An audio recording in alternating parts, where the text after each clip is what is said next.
नमस्कार मित्रों, इम्फान IAS PCS classes में आपका स्वागत है। आज हम लोग इस वीडियो में राज्य सरकार अर्थात स्टेट गवर्नमेंट प्रारंभ करेंगे, जिसमें राज्यपाल, मुख्यमंत्री और उसके आगे हम लोग देखेंगे। तो उसी पर प्रश्नोत्तर और उसकी संपूर्ण व्याख्या पर चर्चा करेंगे। तो आज हम लोग इस वीडियो में अनुच्छेद 153 से 162 तक जो राज्यपाल के संबंध में दिया गया है उसी पर चर्चा करेंगे। तो चलिए प्रारंभ करते हैं। तो आज का पहला क्वेश्चन है कि राज्यपाल की अर्हता से संबंधित निम्नलिखित में से कौन सा कथन सही है। तो पहला है कि उसे भारत का नागरिक होना चाहिए, तो ये सही है। दूसरा, वह 35 वर्ष की आयु पूर्ण कर चुका हो, तो ये भी सही है। तो इसका दोनों स्टेटमेंट सही है। तो राज्यपाल की अर्हता निम्नलिखित होनी चाहिए। पहला, उसे भारत का नागरिक होना चाहिए। दूसरा, वह 35 वर्ष की आयु पूर्ण कर चुका हो। इसके अतिरिक्त दो अन्य परंपराएं और भी है। पहला, उस व्यक्ति को उस राज्य से बाहर ही का होना चाहिए जहां वह नियुक्त किया गया हो।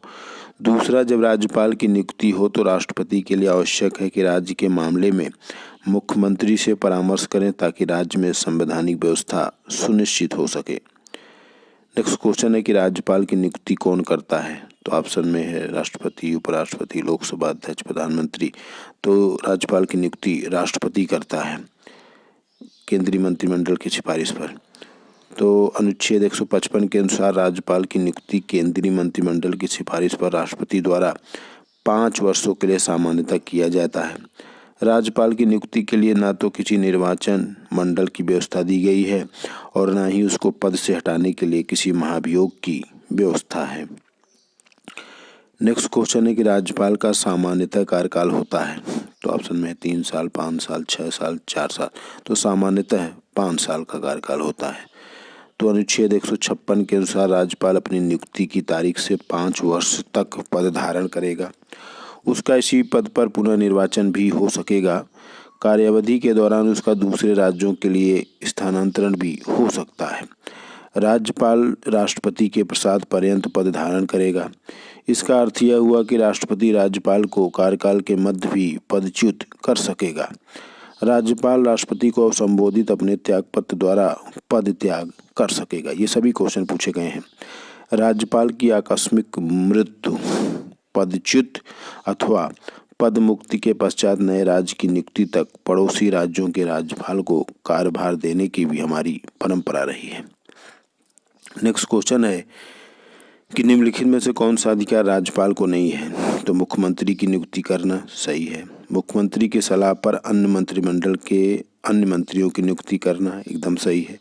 तीसरा, राज्य कार्यपालिका की शक्ति सीमा में किसी भी दोष सिद्ध व्यक्ति के दंड को क्षमा करना, तो ये भी सही है। चौथा, उच्च न्यायालय के न्यायाधीश को नियुक्ति।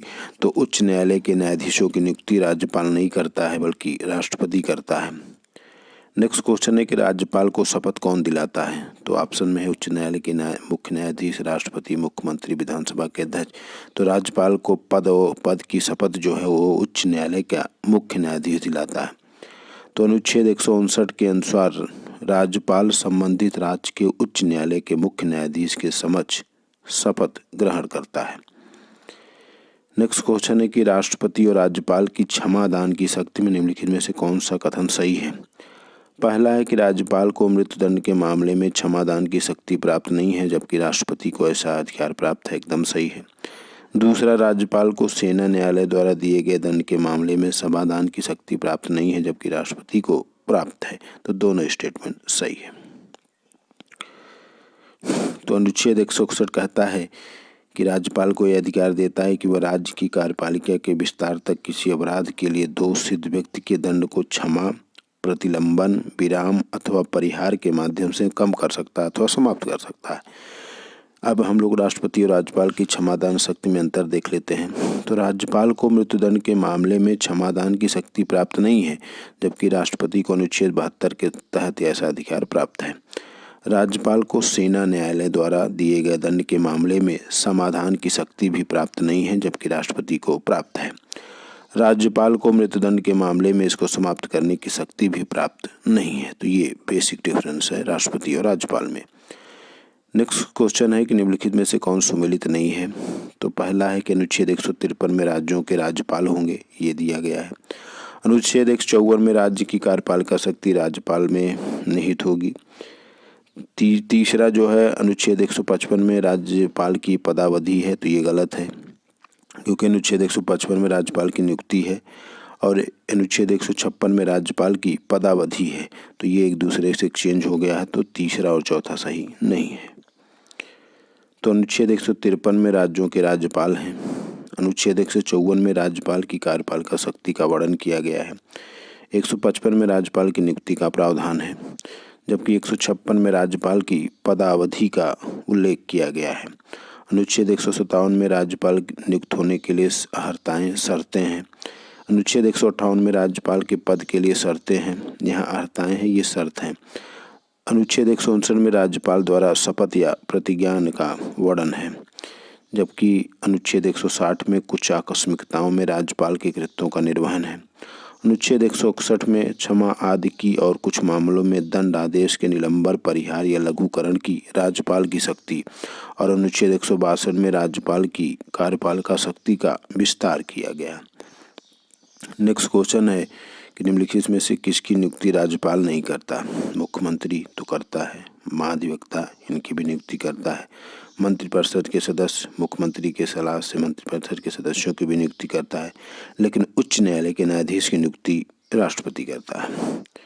तो राज्य की कार्यपालिका का संवैधानिक प्रमुख राज्यपाल ही होता है। राज्यपाल राज्य के मुख्यमंत्री सहित अन्य मंत्रियों को नियुक्ति करता है। हालांकि मुख्यमंत्री की नियुक्ति के संदर्भ में उसकी बाध्यता है कि वह बहुमत प्राप्त दल के नेता को ही मुख्यमंत्री नियुक्त कर सकता है। राज्यपाल राज्य लोक सेवा आयोग के सदस्यों की नियुक्ति करता है। राज्य विधानसभा में एक आंग्ल भारतीय सदस्य को मनोनीत भी करता है और राज्य विधान परिषद के 1/6 सदस्यों को मनोनयन भी राज्यपाल करता है, 1/6। भारतीय संविधान के अनुच्छेद 165 के अंतर्गत राज्यपाल द्वारा महाधिवक्ता की नियुक्ति की जाती है। राज्य का सर्वोच्च विधि अधिकारी महाधिवक्ता ही होता है। महाधिवक्ता राज्यपाल के प्रसाद पर्यंत पद धारण करता है। उच्च न्यायालय के मुख्य न्यायाधीश की नियुक्ति राष्ट्रपति करता है, तो यही आंसर गलत था। नेक्स्ट क्वेश्चन है कि निम्नलिखित राज्यपाल पद से संबंधित प्रमुख समितियों में कौन सा सुमेलित है? तो प्रशासनिक सुधार आयोग, जो कि राज्यपाल के पद से संबंधित समितियां थी, का गठन 1966 में एकदम सही है। भगवान सहाय समिति 1970, ये भी सही है। राजमन्नार समिति 1969, ये भी सही है। और सरकारी आयोग 1983, ये सभी चारों सही हैं। तो देखिए ये सभी सुमेलित हैं। और एक न्यायमूर्ति वेंकट चलैया आयोग भी 2000 में बना था। नेक्स्ट क्वेश्चन है कि राज्यपाल को वेतन और भत्ते दिए जाते हैं। संसद की संचित निधि, राज्य की संचित निधि, केंद्रीय रिजर्व बैंक से उपलब्ध कोई नहीं, तो राज्य की संचित निधि से राज्यपाल को वेतन और भत्ते दिए जाते हैं। राज्य की कार्यपालिका शक्ति किस में निहित होती है? तो आपने अभी देखा कि ये राज्यपाल में निहित होती है। अनुच्छेद 154 के अनुसार राज्य की कार्यपालिका शक्ति राज्यपाल में निहित होती है। राज्य की कार्यपालिका का संवैधानिक प्रमुख राज्यपाल ही होता है। राज्य सरकार का कार्यकारी अध्यक्ष राज्यपाल ही होता है। राज्यपाल को हटाने का प्रावधान संविधान में नहीं दिया गया है। नेक्स्ट क्वेश्चन है कि निम्नलिखित में से किसकी नियुक्ति राज्य के राज्यपाल द्वारा नहीं की जाती है? तो ऑप्शन में है राज्य निर्वाचन आयुक्त की नियुक्ति, एकदम सही है। राज्य लोक सेवा आयोग के अध्यक्ष और सदस्यों की नियुक्ति, ये भी सही है। राज्य के महाधिवक्ता की नियुक्ति, ये भी सही है। राज्य विश्वविद्यालय के चांसलर की नियुक्ति, तो ये गलत है, क्योंकि राज्य विश्वविद्यालय के चांसलर जो होते हैं वो स्वयं राज्यपाल होते हैं। नेक्स्ट क्वेश्चन है कि राज्यपाल के संबंध में कौन सा कथन सही है? तो पहला है कि संविधान के अनुच्छेद 105 में उपबंध है कि संसद के किसी भी सदन का या राज्य विधानमंडल का कोई सदस्य उसे राज्यपाल के रूप में पद, अगर वो राज्यपाल हो जाता है तो राज्यपाल के रूप में पद ग्रहण करने की तारीख से उसकी उस सदस्य की सदस्यता समाप्त हो जाएगी, तो एकदम सही है। दूसरा है कि राज्यपाल राष्ट्रपति के प्रसाद पर्यंत पद धारण करता है और भारत के संविधान में उसे हटाने की किसी प्रक्रिया का उल्लेख नहीं है, तो ये दोनों स्टेटमेंट सही है। तो संविधान के अनुच्छेद 105 में उपबंध है कि संसद के किसी भी सदन का कोई सदस्य या राज्य विधानमंडल का कोई सदस्य राज्यपाल अगर हो जाता है तो अपने पद ग्रहण करने की तारीख से उसकी सदस्यता समाप्त हो जाएगी। दूसरा, राज्यपाल जो होता है राष्ट्रपति के प्रसाद पर्यंत पद धारण करता है और भारत के संविधान में उसे हटाने की किसी प्रक्रिया का उल्लेख नहीं है। तीसरा इम्पॉर्टेंट पॉइंट है कि 7वें संविधान संशोधन अधिनियम 1956 के द्वारा अनुच्छेद 153 में प्रावधान किया गया है कि एक ही व्यक्ति 2 या 2 से अधिक राज्यों का राज्यपाल नियुक्त हो सकता है। तो यह अनुच्छेद 153 में दिया गया है। नेक्स्ट क्वेश्चन है कि निम्नलिखित में से कौन राज्यपाल के प्रसाद पर्यंत पद धारण करते हैं? तो राज्य के महाधिवक्ता एकदम सही है। राज्य के मंत्री ये भी सही है। राज्य निर्वाचन आयुक्त तो ये गलत है, क्योंकि राज्य निर्वाचन आयुक्त को वैसे ही हटाया जाता है जैसे उच्च न्यायालय के न्यायाधीश को। राज्य लोक सेवा आयोग के अध्यक्ष और सदस्य तो इनको नियुक्त तो राज्यपाल करता है, लेकिन हटाने की शक्ति राष्ट्रपति के पास है। तो केवल 1 और 2। तो राज्यपाल उच्च न्यायालय के न्यायाधीश की नियुक्ति होने के लिए योग्य किसी व्यक्ति को राज्य का महाधिवक्ता नियुक्त करेगा, वह राष्ट्रपति के प्रसाद पर्यंत पद धारण करेंगे। तो ये सही है।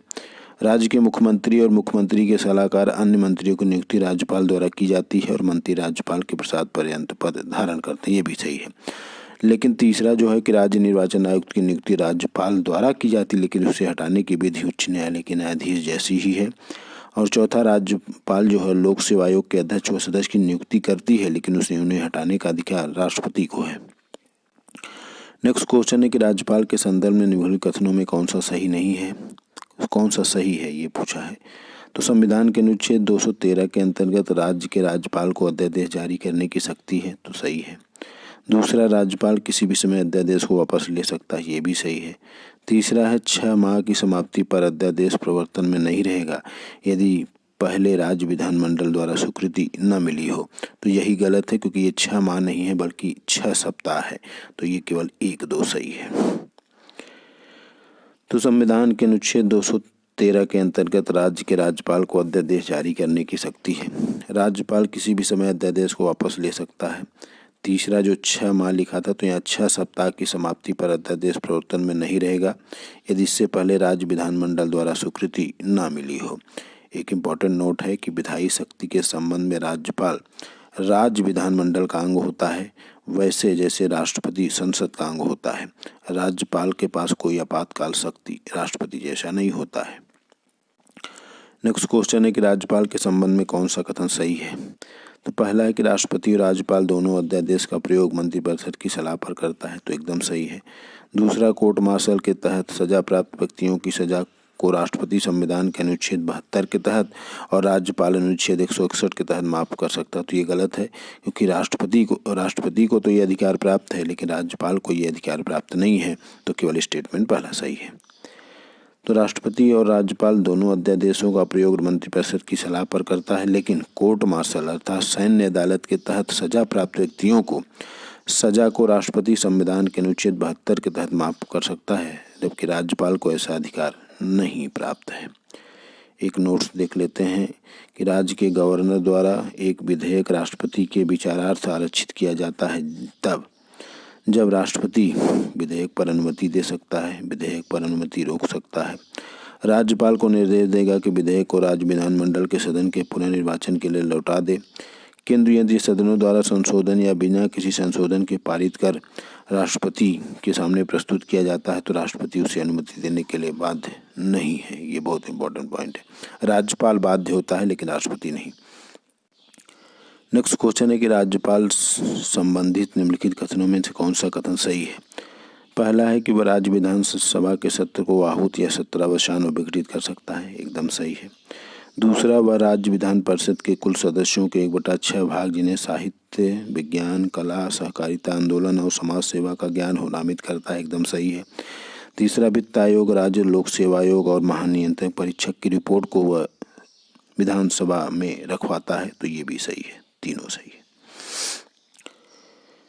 तो वह राज्य विधानसभा के सत्र को आहूत या सत्रावसान विघटित कर सकता है।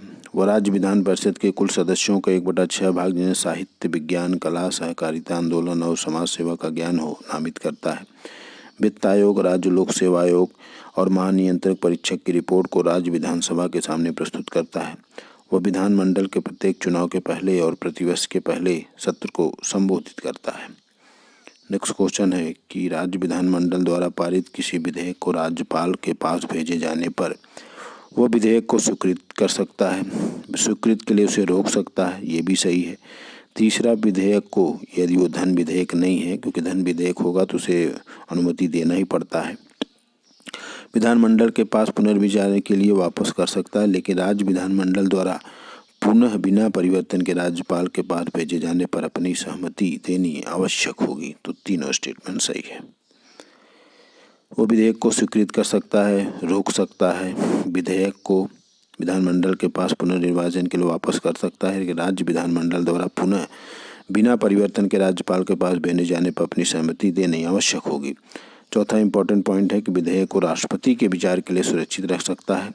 एक ऐसे मामले में सुरक्षित रखना अनिवार्य है जहां राज्य विधानमंडल द्वारा पारित विधेयक उच्च न्यायालय की स्थिति को खतरे में डालती है। नेक्स्ट क्वेश्चन है कि राज्यपाल सोने के पिंजरे में निवास करने वाले चिड़िया के समतुल्य है। ये किसका कथन है? धर्मवीर भारती, सरोजिनी नायडू, इंदिरा गांधी, जी.डी. तपासे। तो ये सरोजिनी नायडू का कथन है। राज्यपाल विधान परिषद के कितने सदस्यों को नामित या मनोनीत कर सकता है? तो अभी आपने पीछे देखा है 1/6। विधान परिषद में एक आंग्ल भारतीय समुदाय को नामित कर सकता है, लेकिन विधान परिषद में 1/6। राज्यपाल राज्य के कुल विधान परिषद के सदस्यों में 1/6 भाग को नामित कर सकता है जो साहित्य, विज्ञान, कला, सहकारिता, आंदोलन और समाज सेवा का ज्ञान हो या व्यवहारिक अनुभव हो। नेक्स्ट क्वेश्चन है कि राज्यपाल की वित्तीय शक्तियों के संदर्भ में कौन सा कथन सही है? तो पहला है कि वह सुनिश्चित करता है कि वार्षिक वित्तीय विवरण अर्थात राज्य बजट को राज्य विधानमंडल के सामने रखा जाए, एकदम सही है। दूसरा, धन विधेयक को राज्यसभा में उसकी अनुमति के बाद ही प्रस्तुत किया जाता है। ये राज्यसभा नहीं है, ये राज्य विधानसभा है। तीसरा, पंचायतों एवं नगर पालिकाओं की वित्तीय स्थिति की हर 5 वर्ष बाद समीक्षा के लिए वित्त आयोग का गठन करता है। तो तीनों स्टेटमेंट सही है। तो वह सुनिश्चित करता है कि वार्षिक वित्तीय विवरण राज्य बजट का राज्य विधानमंडल के सामने रखा जाए। धन विधेयक को राज्य विधानसभा में उसकी अनुमति के बाद ही प्रस्तुत किया जाता है। पंचायतों एवं नगर पालिकाओं की वित्तीय स्थिति की हर 5 वर्ष बाद समीक्षा के लिए वित्त आयोग का गठन करता है। चौथा, बिना उसकी अनुमति के किसी तरह के अनुदान की मांग नहीं की जा सकती है। एक बहुत इंपॉर्टेंट नोट्स है कि राज्यपाल ही राज्य न्यायिक आयोग, जिला न्यायाधीशों को छोड़कर से जुड़े लोगों की नियुक्ति में वह राज्य उच्च न्यायालय और राज्य लोक सेवा आयोग से विचार करता है। एक इम्पॉर्टेंट नोट और देख लेते हैं कि 42वें संविधान संशोधन 1976 के बाद राष्ट्रपति के लिए मंत्रियों की सलाह बाध्यता तय कर दी गई थी, लेकिन राज्यपाल के संबंध में इस तरह का कोई बंद नहीं है। दूसरा है कि वह राष्ट्रपति से राज्य में संवैधानिक आपातकाल के लिए सिफारिश कर सकता है और राज्य में राष्ट्रपति शासन के दौरान उसकी कार्यकारी शक्तियों का विस्तार राष्ट्रपति के प्रतिनिधि के रूप में हो जाता है। तीसरा है कि वह राज्य विधानसभा के सदस्यों की योग्यता के मुद्दे पर निर्वाचन आयोग से विचार विमर्श करने के बाद वह इसका निर्णय करता है। नेक्स्ट क्वेश्चन है कि किसी राज्य के राज्यपाल को निम्नलिखित में से किसकी शक्ति प्राप्त नहीं है? तो पहला है विधानसभा को सत्रावसान करने का सही है, भंग करने का ये भी सही है, स्थगित करने का यही नहीं है, विधानसभा बुलाने का भी अधिकार है। राज्यपाल का मुख्य सलाहकार कौन रहता है? तो देखिए मुख्यमंत्री होते हैं जो उन्हें सलाह देते हैं। नेक्स्ट क्वेश्चन है कि किसी मामले में राज्यपाल के पास विवेकाधिकार की शक्ति नहीं है, तो राष्ट्रपति के लिए किसी विधेयक को आरक्षित रखना, तो ये है। दूसरा, मुख्यमंत्री के किसी आदेश को ना मानने के लिए कोर्ट में अपील करना, तो यही गलत है, ये राज्यपाल के पास ये विवेकाधिकार की शक्ति नहीं है। तीसरा, राज्य के विधान परिषद तथा अन्य मामलों में मुख्यमंत्री से जानकारी मांगना, ये भी सही है। चौथा, किसी राज्य की अतिरिक्त कार्यभार संभालना, मतलब दूसरे राज्यों का भी अतिरिक्त कार्यभार संभालना, तो ये भी शक्ति है। नेक्स्ट क्वेश्चन है कि राज्यपाल पद से संबंधित प्रमुख वाद पर चर्चा कीजिए, कौन सा सही है? तो राज्यपाल से संबंधित पहला वाद राम जवाया कपूर बनाम स्टेट पंजाब था। इस वाद में न्यायालय ने व्याख्या किया कि राष्ट्रपति या राज्यपाल राज्य के संवैधानिक प्रमुख होते हैं और तीसरा, राज्य की कार्यपालिका शक्ति मंत्रिपरिषद में ही नियुक्त होती है, वास्तविक शक्ति। तो तीनों स्टेटमेंट सही है। पहला वाद राम जवाया कपूर बनाम स्टेट पंजाब था। इस वाद में न्यायालय ने व्याख्या किया कि राष्ट्रपति तथा राज्यपाल राज्य के संवैधानिक प्रमुख होते हैं। राज्य की कार्यपालिका शक्ति वास्तविक शक्ति मंत्रिपरिषद में निहित होती है। दूसरा वाद था शमशेर सिंह बनाम पंजाब राज्य में न्यायालय ने स्पष्ट किया कि कोई भी राज्यपाल स्वविवेक की शक्ति को छोड़कर से सभी शक्ति का प्रयोग मंत्रिमंडल के परामर्श से ही करने को बाध्य है। तो आज हम लोगों ने राज्यपाल से संबंधित जितने भी प्रश्न बन सकते हैं उन पर संपूर्ण व्याख्या हम देखा। इम्फान IAS PCS क्लासेस को लाइक कीजिए और सब्सक्राइब कीजिए। धन्यवाद।